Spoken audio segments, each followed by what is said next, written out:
McNeil, qui est professeur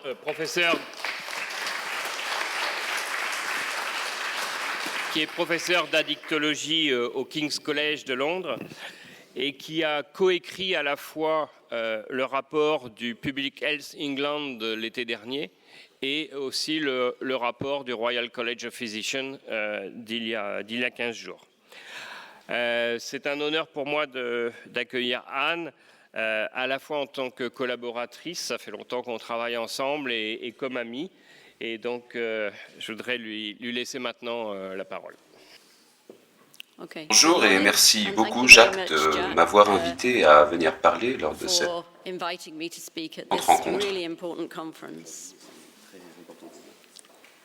Les financements viennent du secteur public et de donneurs volontaires.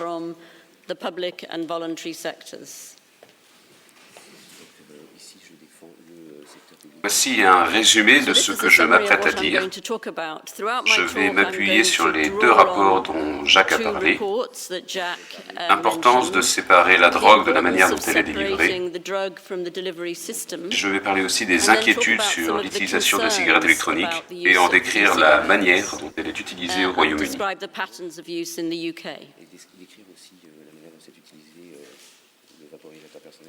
Ici les deux rapports. Celui sur votre gauche est le Public Health Report, PHE. Nous avions pour mission de mettre à jour les dernières recherches sur la cigarette électronique. Le rapport a été publié en août de l'année dernière et j'aimerais remercier mes collègues. Votre droite, le rapport qui a été publié il y a 2 semaines seulement par le Collège royal de médecine de Londres, je fais partie.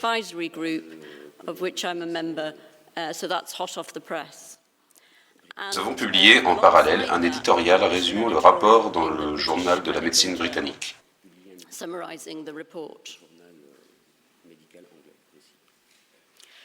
Professeur Michael Russell, vous avez déjà entendu parler, était le directeur du département lorsque j'ai entamé ma carrière sur l'addiction au tabac.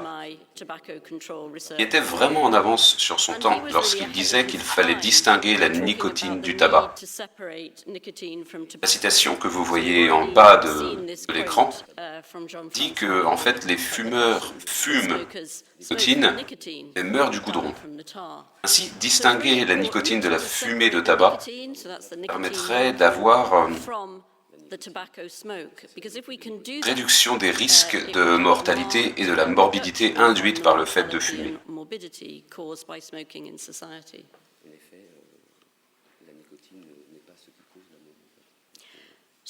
1991, dans une publication, Michael disait que ce n'est pas tant l'efficacité des nouvelles méthodes de délivrance de la nicotine dans l'aide au sevrage, leur propension à devenir des alternatives au tabac à long terme permet d'envisager de manière réaliste la probable fin du tabac. D'autres termes, il est aujourd'hui possible les cigarettes, telles que nous les connaissons, pourraient bien devenir obsolètes les prochaines décennies. Ce n'était bien sûr pas envisageable il y a quelques dizaines d'années.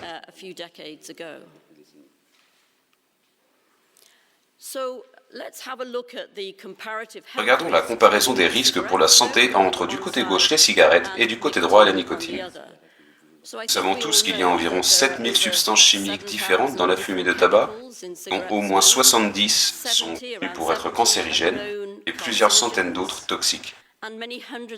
D'autre côté, la nicotine ne constitue qu'un seul produit chimique et, effectivement, traîne l'addiction, a des effets neuroadaptatifs sur le cerveau et elle peut aussi être mortelle à de très hautes concentrations, plus de 500 mg. Lorsque l'on regarde les différentes pathologies dues au tabac, on voit une distinction très nette entre les deux substances. Si l'on parle d'addiction, c'est vrai que la nicotine entraîne les gens à fumer.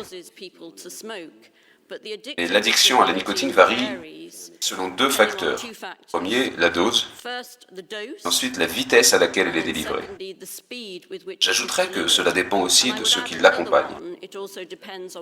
Si les cigarettes de tabac sont faites de telle sorte qu'elles maximisent la dépendance à la nicotine, alors que quelque chose comme un patch nicotinique livrera moins de nicotine et moins vite, ne sera pas aussi addictif.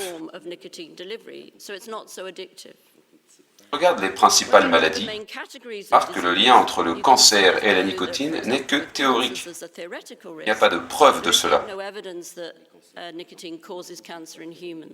C'est la même chose pour les autres maladies. La nicotine affecte la fertilité, mais le rôle qu'elle joue dans les problèmes de fertilité que la cigarette entraîne n'est pas très clair.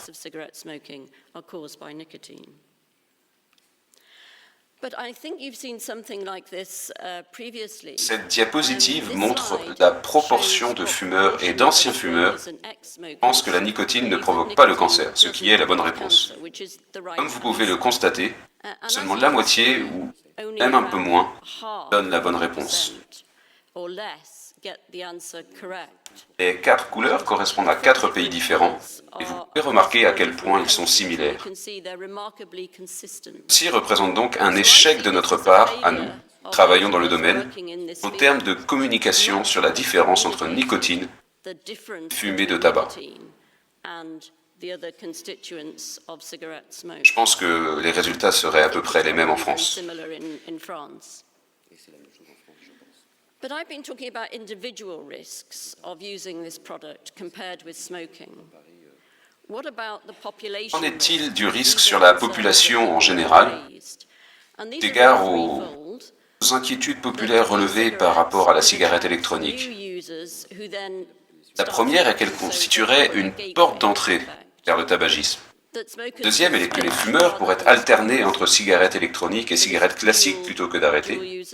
Et enfin, les anciens fumeurs pourraient essayer le produit et rechuter dans le tabagisme.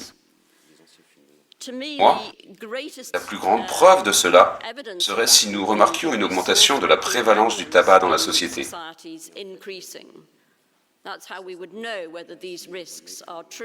Cependant, nous savons qu'il est difficile d'évaluer cela car d'autres facteurs rentrent en compte dans la prévalence du tabac. En France, par exemple, lorsque les prix du tabac ont diminué, la prévalence a augmenté. Ce n'est donc pas une science exacte, mais elle permet quand même d'avoir une idée. Ce graphique, bien qu'assez ancien, est très important.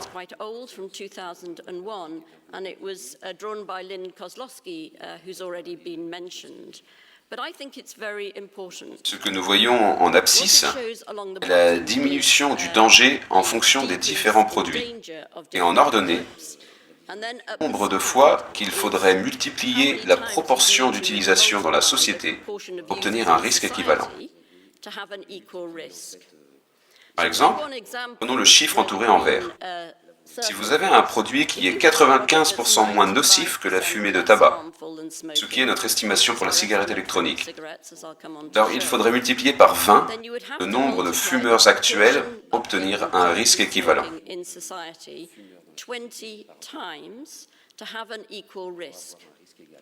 En Angleterre, en ce moment, nous avons environ 20% de fumeurs. Ce n'est pas possible de multiplier ce chiffre par 20. Cela signifie que si tout le monde se mettait à la cigarette électronique, que personne ne fumait, nous serions toujours gagnants en termes de santé publique. Bien sûr, je n'incite évidemment pas les gens à se mettre à la cigarette électronique s'ils ne fument pas. Je dis simplement que cela souligne bien à quel point fumer est dangereux. Ici, nous avons un continuum du danger des produits nicotiniques. À gauche, produits issus de la combustion, qui sont extrêmement dangereux, comparables aux seringues qu'utilisent les toxicomanes. Nous aimerions que les gens arrêtent de consommer de la nicotine, tout simplement. S'ils ne peuvent pas, il y a aujourd'hui une offre de produits variés qui ne repose pas sur le principe de combustion. and sont so are beaucoup much moins less dangereux. harmful than cigarette smoking. Okay, so we're mainly here today to talk about electronic cigarettes. I don't need to go into these because we've already introduced them. Nous avons commencé à étudier la cigarette électronique au Royaume-Uni il y a quelques années. Nous avons remarqué qu'elle devenait très populaire. In society. And this pie chart here is just showing the many different varieties of e-cigarettes that were on the market in 2013 when that paper was written. Alors que nous faisions nos recherches pour le PHE Report, nous avons remarqué que la perception du risque que les gens avaient n'était pas bonne. Si,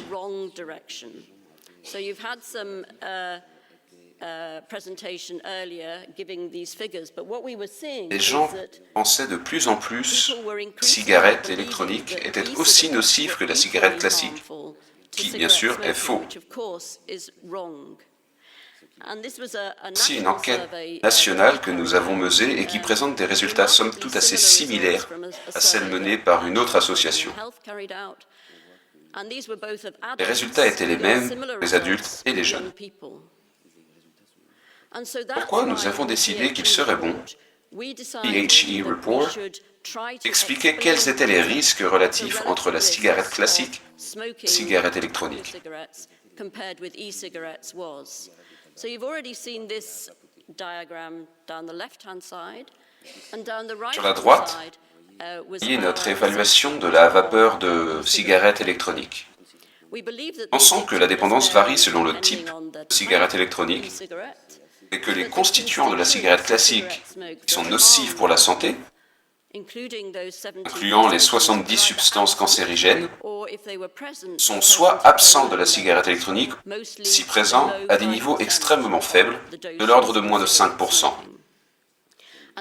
Les principaux constituants de la vapeur, à savoir le propylène glycol et la glycérine végétale, n'engendrent pas de gros problèmes. Nous avons conclu que les cigarettes électroniques sont au moins 95% moins nocives que les cigarettes classiques. Ce chiffre est étayé dans le rapport du Collège de médecine.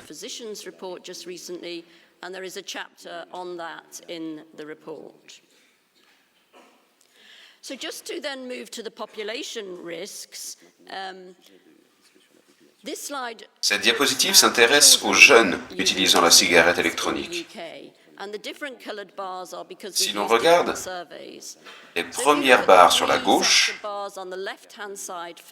remarque qu'environ 10% des jeunes ont expérimenté la cigarette électronique.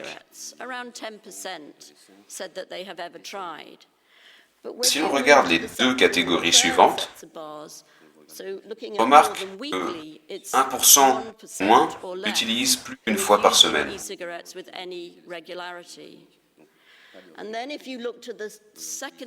Les deux dernières catégories sur la droite concernent ceux qui n'ont jamais fumé. Et l'on remarque qu'il y en a, parmi eux, qui ont essayé la cigarette électronique. Seulement 0,2% l'utilisent régulièrement. Il y a donc très peu de jeunes non-fumeurs à utiliser la cigarette électronique au Royaume-Uni. La plupart des jeunes qui l'utilisent sont ceux qui étaient déjà fumeurs. Vous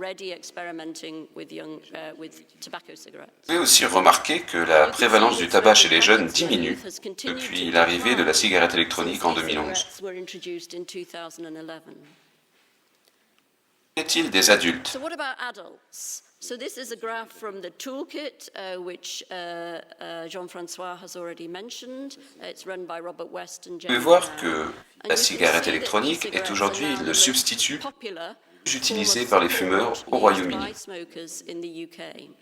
En fait, la forme la plus répandue de sevrage est de ne rien utiliser, mais lorsque les gens utilisent un substitut, c'est majoritairement vers la cigarette électronique qu'ils se tournent. La prévalence de fumeurs adultes a continué à décroître depuis que la cigarette électronique a fait son apparition. Lorsque l'on regarde les fumeurs qui ont arrêté de fumer au cours des 12 derniers mois, on voit leur nombre augmenter depuis la mise sur le marché des cigarettes électroniques.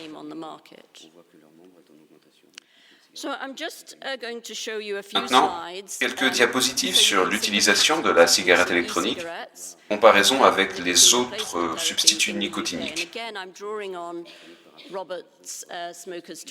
Les barres vertes représentent la e-cigarette et les bleus les substituts nicotiniques plus classiques. Remarque que la cigarette électronique est plus populaire parmi les fumeurs et légèrement plus chez les femmes que chez les hommes.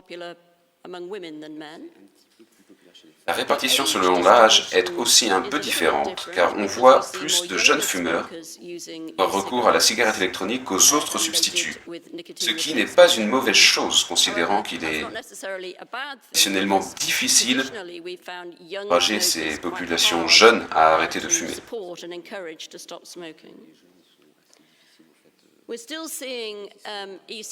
L'utilisation de la cigarette électronique, principalement chez les classes les plus aisées, si on peut voir une utilisation chez les classes les moins aisées. Cette diapositive concerne l'alternance entre cigarettes classiques et cigarettes électroniques. On voit que la proportion de gens qui continuent à fumer est à peu près la même chez les utilisateurs de cigarettes électroniques et des autres substituts nicotiniques. L'alternance est inévitable car la cigarette électronique n'est pas un remède miracle.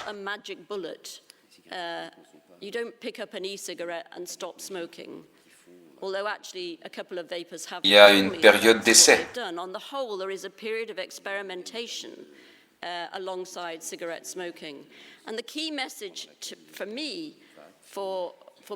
Moi, la stratégie à adopter est d'encourager ces gens à abandonner la cigarette pour de bon, car c'est à partir de ce moment-là que les effets sur la santé publique seront optimaux.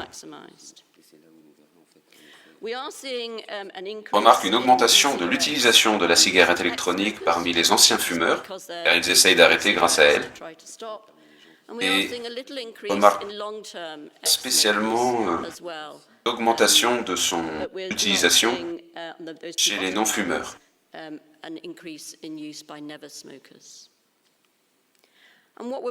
que l'on commence à voir au Royaume-Uni est une distinction entre la fumée de tabac et l'utilisation de la nicotine, ce qui devrait avoir un impact significatif sur la santé publique.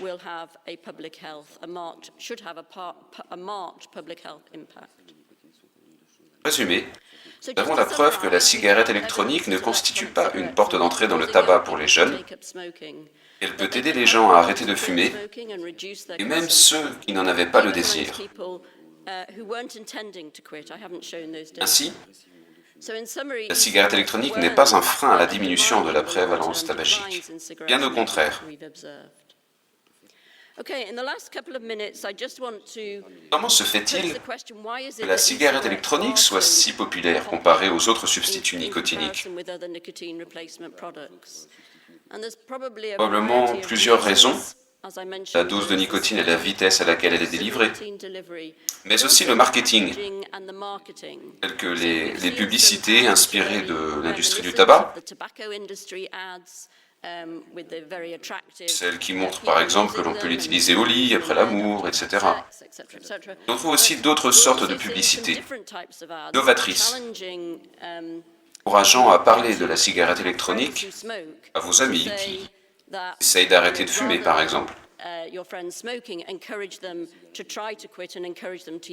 L'aspect comportemental, qui est similaire à celui du fumeur, joue également un rôle.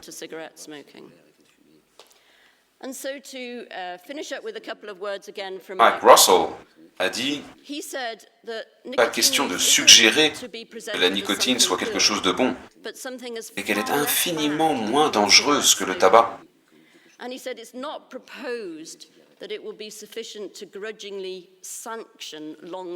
faut la promouvoir, mais il n'est pas dit que cela sera suffisant pour en avoir des effets à long terme. Car, en fait, les substituts nicotiniques ne sont pas aussi plaisants et savoureux que le fait de fumer. Dans le rapport du Collège de médecine, il y a un chapitre sur la manière de réguler ces substituts nicotiniques. C'est difficile d'encourager les fumeurs à les utiliser en évitant de les promouvoir chez les jeunes. Il est cependant possible d'encourager la cigarette électronique, de réduire le risque en dessous du seuil de 5% en permettant au marché d'innover. C'est un équilibre assez délicat à obtenir et à mettre en place. Voici les recommandations que nous avons établies dans notre PHE Report, et je suis sûr que personne ici ne sera en désaccord avec. Il s'agit d'encourager les fumeurs à s'y mettre pour arrêter de fumer et aussi de la promouvoir dans les centres spécialisés dans l'arrêt du tabac, comme ils le feraient avec des substituts nicotiniques classiques. Nous devrions donc la promouvoir à une grande échelle, moyen d'arrêt, afin que, je l'ai déjà dit, nous puissions peut-être être les témoins au cours de notre vie de la disparition de la cigarette de tabac. Ceux qui pensent que nous nous égarons en Grande-Bretagne, politique de contrôle du tabac, sachez que nous sommes les leaders en la matière, en Europe. Pas simplement politique de réduction des risques, nous faisons dans le cadre d'une politique globale de contrôle du tabac. Merci à vous. J'aimerais également remercier mes collègues. Debbie Robson, Leonie Brose, Sarah Hitchman from our group, and Jamie and Robert for the toolkit slides. Thank you very much.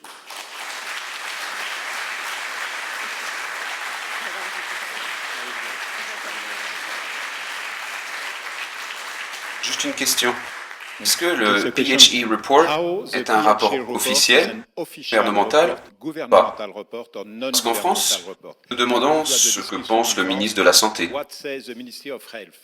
Donc, ces recommandations proviennent-elles de votre ministère de la Santé, de groupes indépendants proches de celui-ci?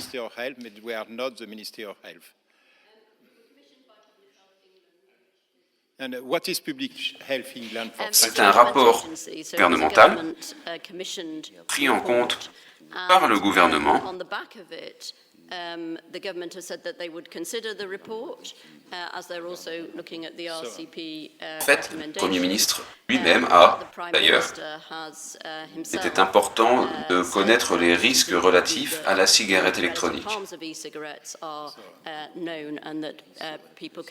C'est donc la même chose que le Haut Conseil de la santé publique en France, proche du gouvernement mais non gouvernemental.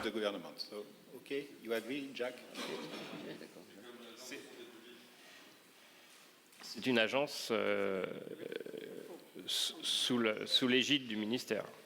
Donc je suis un simple vapoteur. J'ai pu voir que la directive des produits du tabac a été transposée en Angleterre. Qu'est-ce que vous en pensez au niveau de la transposition par rapport au texte? Est-ce que vous êtes globalement satisfaite? Est-ce qu'il y a certains points qui auraient pu être revus un petit peu plus à la baisse, un petit peu moins drastiques, comme par exemple d'inclure les fameux 2 ml au niveau des tanks? Est-ce que vous pensez que globalement cette directive a été elle n'a pas été traduite parce qu'elle était déjà en anglais, mais est-ce que vous pensez qu'elle a été globalement bien prise en compte au niveau des vapoteurs? Parce que j'ai pas eu la traduction, donc je ne sais pas si vous en avez parlé dans votre intervention. Si c'est le cas, excusez-moi. Je ne peux pas parler pour tous les vapoteurs de Grande-Bretagne. Mais je pense que le gouvernement britannique a essayé de transposer la directive de manière à minimiser l'impact sur les fabricants de cigarettes électroniques. Ils ont néanmoins dû suivre les réglementations de la TPD.